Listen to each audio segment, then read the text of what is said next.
चला चला चला, उशीर झालाय. जान्हवी, ऑलरेडी उशीर झालाय, पटकन आवर. चल चल चल, मला शार्प 9ला पोहोचायचं ऑफिस. 9? अरे बापरे, नाही झालंच आहे म्हणजे माझं. पटकन आवर, कारण माझ्या सगळ्या मीटिंग्स लाईंड अप आहेत. पहिल्या मीटिंगला उशीर झाला ना, सगळ्या मीटिंग्स माझ्या लेट सुरू होतील. आणि आणखीन एक जण मला भेटायला येत आहेत. 2:30 वाजता त्यांचं रिटर्न फ्लाईट आहे. So I have to be on time. हा, अरे बापरे, खूपच घाई आहे रे तुझी. हे बघ, म्हणजे माझं बाकी सगळं झालंय, फक्त डबे भरायचे. मग पटकन भरायला घे. जा जा. आलेच. हे जान्हवी, हा, तुला ती मूर्ती आवडली? काय? ती विघ्नेश्वराची मूर्ती आवडली तुला? हो, छान आहे. आर्जींचं सुद्धा आई आजीवर तितकंच प्रेम असेल का ग, जितकं माझं माझ्या आईवर आहे? असणारच, शेवटी आई आहेत ना त्या त्यांच्या. आणि आपल्यालाही दिसतच की. तू असं का विचारतोयस?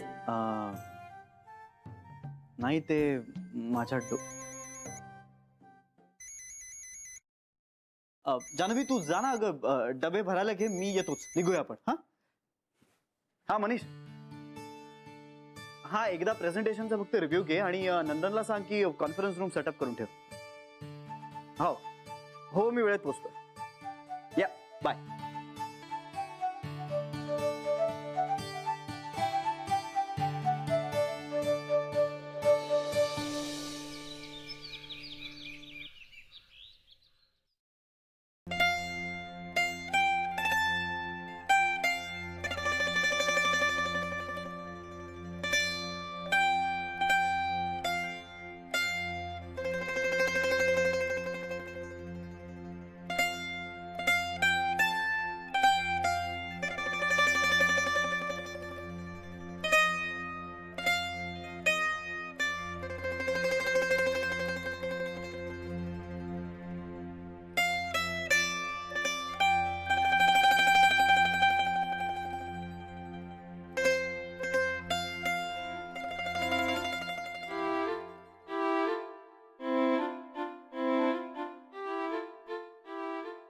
तुझ्यासाठी काय?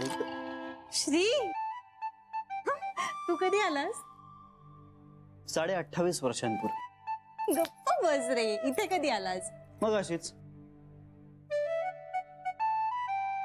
मगाशीच आलास? मला का नाही सांगितलंस? काय सांगायचंय? आणि तू आलायस हे सांगायचंय काय? आणि बाय द वे, तू कशात तरी मग्न होतीस भाऊ. मग्न वगैरे असं काही नाही. ते मी जरा लिहित होतीस. बघू बघू, तेच वाचायचं मला. बघू जरा, काय लिहितेस? काही नाही. काय नाही कसं? हे बघ, मी बघितलंय, मला नीट वाचता आलं नाही. ते पटकन दे मला. बघू, मला वही तर दे मला. बघू, अजिबात तुला दाखवणार नाही. तुझ्यासाठी काहीतरी, म्हणजे माझ्यासाठी काहीतरी लिहितेस की नाही? अगं मला वही दे ना.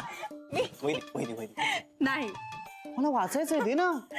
नाही, हे बघ, ते माझं आहे. पण ते माझ्याबद्दल आहे ना. बघू दे, बघू ना. नाही श्री, असं नाही करायचं रे, असं विचारायचं नसतं. अगं त्याला काय होतं? माझ्याबद्दल आहे ना. मला वही तर दे जान्हवी, वही दे. अगं वही दे ना. जान्हवी, अगं दे ना मला वाचू तर दे. अगं मला वाचू. अरे काय झालं श्री? अगं नाही आई आजी, अहो काही नाही, असंच म्हणजे. काही नाही कसं आई आजी तिने काहीतरी लिहिलंय, ती वही बघू. अगं मला वही तर बघू ना. ही माझी वही आहे ना, मग मी ह्याला का दाखवायची? अगं पण माझ्याबद्दल काहीतरी लिहिलंयस की नाही तू? आई आजी तिने कविता लिहिली. मला दाखव की मग. नाही हो आई, कविता वगैरे असं काही नाही. म्हणजे ते जरा आई आजी, मी वाचलंय. पूर्ण नाही वाचता आली, पण मी वाचलंय. काय ग काय? तुझ्या बरोबर घालवलेला प्रत्येक क्षण मला काहीतरी देऊन जातो, हो ना? असं काहीतरी लिहिलंय. तुझ्या बरोबर म्हणजे माझ्या बरोबर, हो की नाही? मग आता माझ्यावर काहीतरी लिहिलंयस म्हणजे मला कळायला हवं ते. देख, कशाला कळायला हवंय तुला? अगं माझ्यावर केलेली कविता मला कळायला नको? कविता अशी खरंच नाहीये. बरं मग धडा जो काही लिहिलास ना तुम्हाला वाचायचा. दे आई, सांगा नाही ह्याला. फारसं काही नाहीये वाचण्यासारखं, खरंच नाहीये. अगं कौतुकाने म्हणतोय तो, तर दाखव ना. अगं पण तू कविता करतेस मला माहितीच नव्हतं. नाही हो आई आजी, तसं काही नाही. आज म्हणजे असंच जरा वाटलं म्हणून काहीतरी लिहित होते. आम्हालाही आवडेल ना ऐकायला. यस. आई आजी नको ना, प्लीज ना, प्लीज ना आई, सांगा. हे बघ, आता सरळ बस आणि वाच.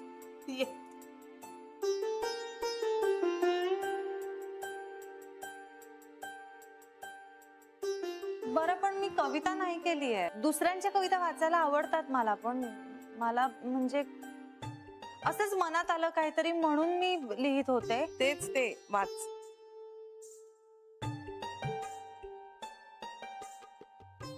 त्याच्याबरोबरचा प्रत्येक क्षण मनात काहीतरी ठेवून जातो. त्याचा प्रत्येक विचार नवं काहीतरी देऊन जातो. समांतर रेषा असल्या तरीही हातात हात घालून चाललोय आम्ही.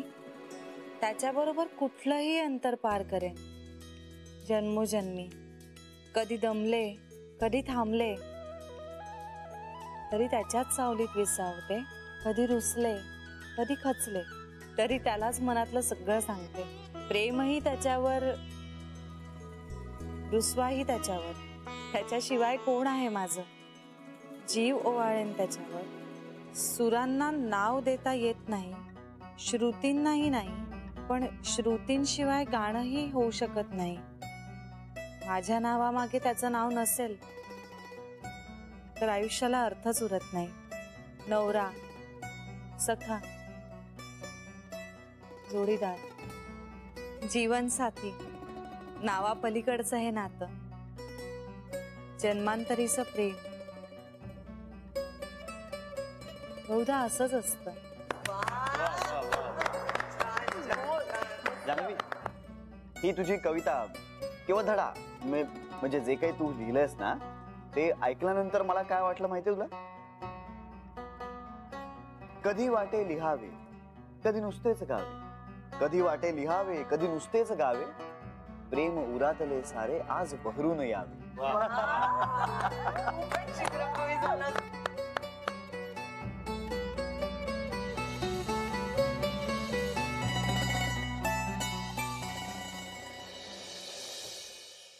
हो, उद्या ऑफिसमध्ये भेटूया आपण. हो, नाही नाही नाही, तुम्ही तुमची लिस्ट घेऊन या, मीही माझे मीटिंगचे पॉइंट्स काढून आणतो. ओके. अहो नाही, मी तुम्हाला सांगतोय ना, आपण उद्या भेटूया. हा, ऑफिसमध्ये भेटूया. Bye bye, good night. झालं का? बोट दुखायला लागली? नाही रे, छान व्यायाम होतोय बोटाना. तुझं फोनवरचं बोलणं झालं का म्हणून विचारलं मी. काय विचारू नकोस याची. ऑफिसचं इतकं तुफान काम चाललंय ना, फोन कॉल्स, मेल्स पाठवणं चालू आहे. मग उठच तू. अय्याजी, तू नाराज का होतेस? नाराज नाही रे सोनिया. मग डोक्यात एवढे विचार चालू असताना डोक्याला मालिश करून काय फायदा?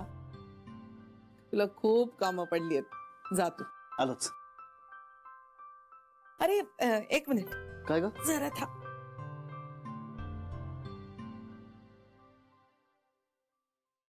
जरा या फाईल्स सेफ मध्ये ठेवून दे ना जाता जाता. कसला पाहिजे? अरे रमाकांतचे शेअर सर्टिफिकेट्स आणि इन्व्हेस्टमेंट डिटेल्स आहेत. हो, मग मी कशाला ठेवू ह्या फाईल्स? तूच ठेव. श्री, आपल्या घरात तुझं माझं असं काही आहे का? सेफ फॅमिलीची आहे. महत्वाची कागदपत्र, वस्तू त्यात सुरक्षित राहणं गरजेचं आहे आपल्यासाठी. आणि रमाकांत माझा मुलगा आहे, या फॅमिलीचा एक भाग आहे. श्री, मला लपवाछपवी येत नाही आणि आवडतही नाही. रमाकांतनं त्याच्या अनेक फायनान्शियल पेपर्सवर नॉमिनी म्हणून आपली नावं घातली आहेत. तुझंही. काय? आई जे ग, प्लीज, मला हे नकोय त्यांच्याकडून. श्री, नको ना रे असं करूस. हा काळ माझ्या आयुष्यातला सर्वात सुखाचा काळ आहे. माझी मुलं माझ्या डोळ्यासमोर आहेत, त्यांचे आयुष्य सुखात आहेत. आणखीन काय हवंय मला? नको ना त्याला गालबोट लावूस. आई जे ग, मी गालबोट लावतोय? मग का छोट्या छोट्या गोष्टींना नकार देतोयस तू? माझ्या आनंदासाठी हे मान्य कर प्लीज. गोखल्यांच्या घरात आज जेवढा आनंद आहे ना, तो यापूर्वी कधीही नव्हता. या घरातले संसार टिकत नाही हे खोटं ठरलेलं आहे. गेलेली माणसं परत आलेली आहेत. कसल्याही कलहाविना हे घर सुखात राहावं एवढी एकमेव इच्छा आहे माझी. श्री मला सुखानं डोळे मिटायचे, अतृप्त इच्छा मनात ठेवून नाही. हे सगळं असं असतानाच मला मरण यावं अशी इच्छा आहे माझी. तुझे आजोबा वाट बघतायत. आयजी, तू सांग त्यांना की आणखीन खूप वर्ष आहेत म्हणावं. इतक्या लवकर काही हे मला इथून निघायची परवानगी देणार नाहीये. कळलं तुला? अरे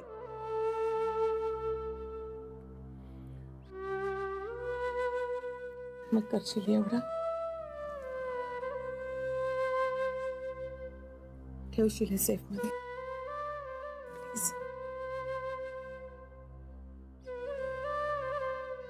श्री, मला माहित आहे तुला हे जड जात आहे, पण तो जे देतोय ते घेण्याचा मोठेपणा तू दाखवावास असं मला वाटतं. आयजी, मी फक्त आता इतकंच म्हणू शकतो की मी कुठलाही आक्षेप घेणार नाही.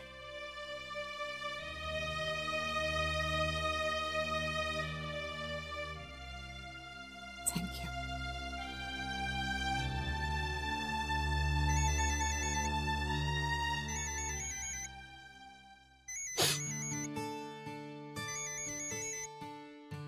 हॅलो, या.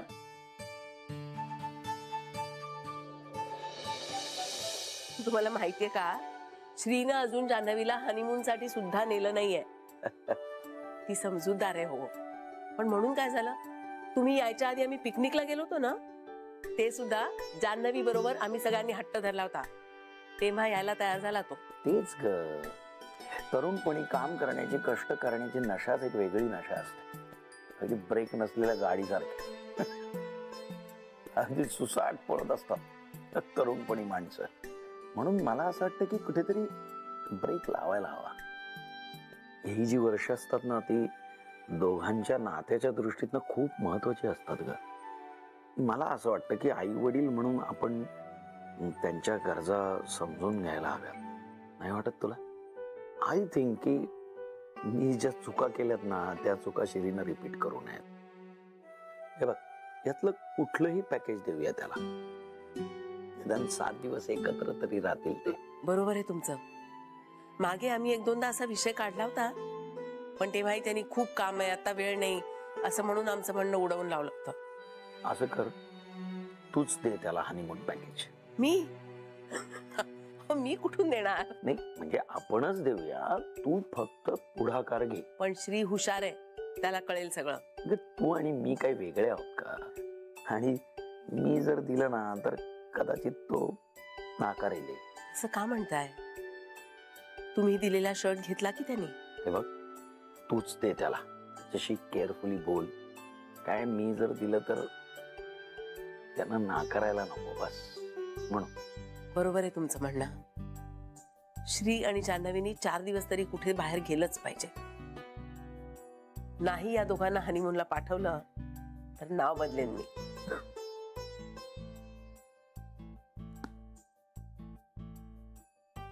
हे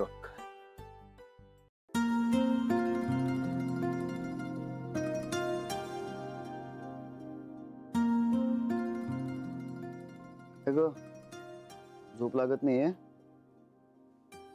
मळमळत आहे खूप. मळमळतंय का ग? मी गीताच्या डब्यातली दाण्यांची चटणी खाल्ली. मग काय, त्या चटणीने मला त्रास होतो माहित नाहीये का तुला? अरे हो, पण मग कशाला खायची एवढी चटणी? ती खूप टेम्पटिंग होती आणि मग मला नाही राहवलं. तिचा अर्धा डबा मीच खाल्ला. आता त्रास होतोय पण खूप. बरं, आता मी काय करू मग सांग मला. तुला खायला आणून देऊ का थोडं? तुझं डोकं चेपून देऊ? नको. तू औषध घेणार आहेस का? मला नाही आवडत औषध घ्यायला. अरे देवा. तू थंडगार दूध पिशील थोडं? आत्ताच प्यायले थोड्या वेळापूर्वी, आता नको परत. बरं बरं, मला सांग मी काय केलं म्हणजे तुला बरं वाटेल? पित्त पडून गेलं ना की मला बरं वाटेल. काय ग हे बायको, काय झालंय तुझं? ये इकडे, मी थोपटतो बघ, झोप येते का? अगं अगं जान्हवी,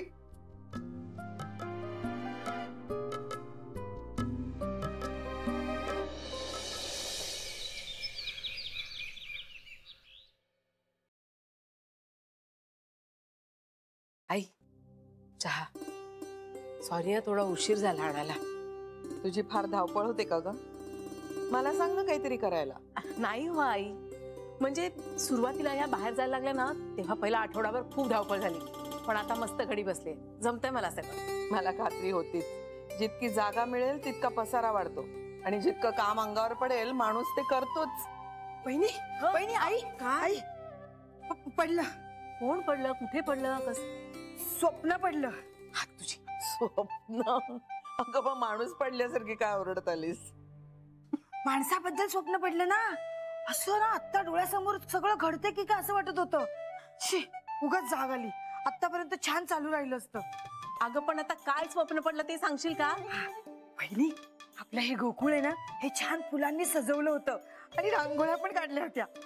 हं, आपण छान नटलो होतो, छान छान साड्या नेसलो होतो. बहिणी, तुम्ही ती नथ घातली होती, मला चांगलं आठवतंय. हा, आणि आई तुमच्या डोक्यावर ना सोन्याची फुलं उधळली जात होती. बहिणी, पणजीच्या डोक्यावर अशी फुलं उधळली जातात ना बारशाच्या वेळेला, हो की नाही? अबे हो का? बहिणी, असं डोळ्यासमोर लख्ख दिसत होतं. मग सांगा, असं ओरडावंसं नाही का वाटणार? इंदे, तुला पहाटे पडलं होतं हे स्वप्न? हो, पहाटे. म्हणजे झोप लागली होती म्हणून घड्याळात पाहिलं नाही, पण आत्ता आत्ता. पहाटेची स्वप्न खरी होतात हो ना आई? हा, खरी होतात. बहिणी, आपण सांगूया का श्री आणि जान्हवीला आता या घरात पाळणा हलू दे म्हणून? इंदे, असं झालं ना तर माझी सगळी स्वप्न खरी होतील बघ. मग सांगूया ना, बोलूया त्यांच्याशी. एक मिनिट. इंदू, नर्मदा, तुम्ही या बाबतीत त्यांच्याशी बोलायचं नाही. आई पण नुसतं सुचवायला काय हरकत आहे? नाही, सुचवायचंही नाही. नाही, आपण त्यांना सांगूया ना, फक्त स्वप्न पडलं, आम्ही ते बघितलं, असं फक्त नाही, इनडायरेक्टली त्यांच्यावर प्रेशरही टाकायचं नाही. हा त्या दोघांचा, फक्त दोघांचा प्रश्न आहे.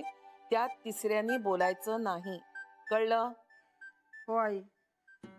चल जा इंदू, आवर लवकर, तुला जायला वेळ होईल.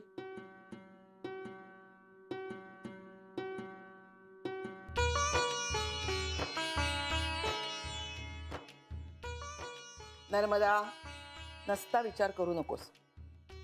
कळलं ना मी काय सांगते ते? जा कामाला.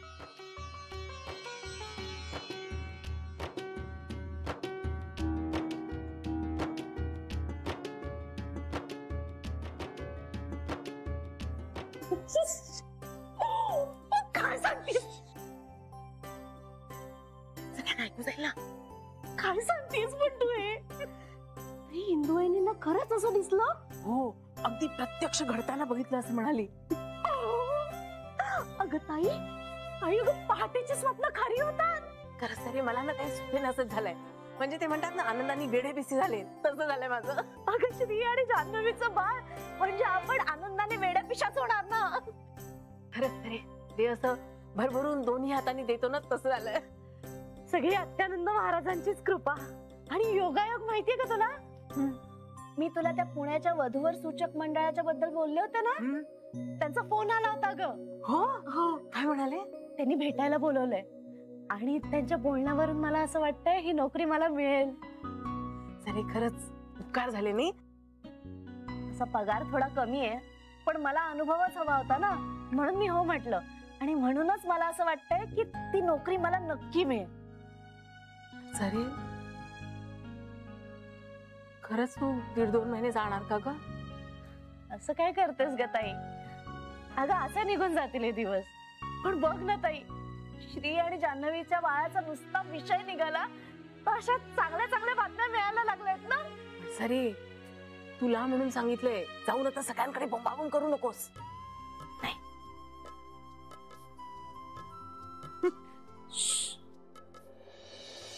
आता तिथे जाऊन वधूवर सूचक मंडळाचा अगदी प्रत्यक्ष अनुभव मिळेल ग मला. आणि तो मिळाला की काय मी लगेच परत येईन. यायचं हा पण नक्की, कारण ना नोकरीसाठी एकदा दूर गेलेली माणसं असतात ना, ती मग तिथेच रमतात. तू असं नको करू. असं कसं होईल माझं? तुमच्या सगळ्यांना भेटायची इतकी ओढ लागणार आहे ना मला. स्वप्न पडणार आहेत मला इंदू वहिनींसारखी. इंदू वहिनींना स्वप्न पडलं? हो ना ग, मनी वसे ते स्वप्नी दिसे असं म्हणतात ना. आपल्या घरात कसं एका मागोमाग एक आनंदाच्या बातम्या येत आहेत, त्यामुळे तसंच स्वप्न पडलं इंदू वहिनींना. हे खरंच ग, सध्या ना आपल्या घरात खूप छान छान गोष्टी घडतात. सगळीकडे ना असा आनंद आहे का, म्हणूनच तर इंदू वहिनींना श्री आणि जान्हवीच्या बाळाची चाहूल लागली.